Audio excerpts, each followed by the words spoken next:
Hey guys, so if you tuned into this video, I'm guessing you've got exams coming up and I'm presuming they're probably A-levels. I mean, this video is probably going to apply to every kind of exam. If you weren't aware, there are like 3 different types of learners, I guess.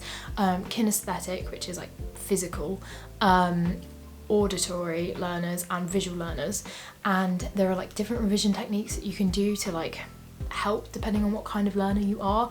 I did a bit of everything just because I didn't really know which one I was, but if you know for a fact which one you are, then hopefully this helps. So for visual learners, I would recommend doing mind maps.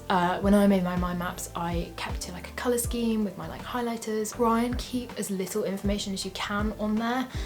So like if you're reading from the textbook, try not to like just rewrite the textbook, because I was guilty of doing that at points. And once you've made the mind map, either condense it onto a flashcard or do the blurt technique, which I found really helpful, which is where you give yourself say like 5 minutes to read over the entire mind map, and then you get a clean sheet of paper and you've got to recreate the mind map but without looking at the original. So it's quite useful to have like different colours for like different sections, so then you can like actually picture the mind map in your head once you're in the exam. Then another technique I used was visualising like my route to school or like the route downtown or whatever, and visualising like key landmarks on that route and assigning a fact to each landmark. Then my final tip for visual learners, although I kind of feel like this applies to everybody, is to use past papers to your advantage.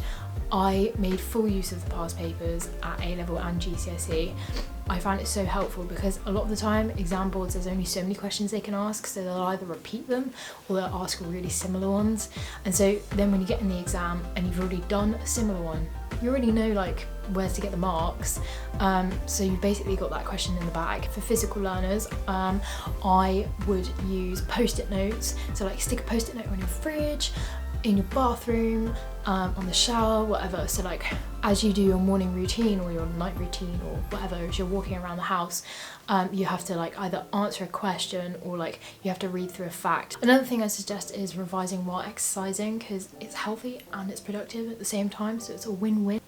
Then finally, because it's a little bit more physical than just writing a mind map, flashcards I also would recommend. So you could do, like I said, and make a mind map if you want, and then make flashcards. I always used Quizlet, because Quizlet is an app and also a website. So once you've gone through all the flashcards and like tested yourself and you feel like you know it quite well, you can then play the games or you can do the tests online, and it really like tests your knowledge. For auditory learners, I would suggest making mnemonics or songs.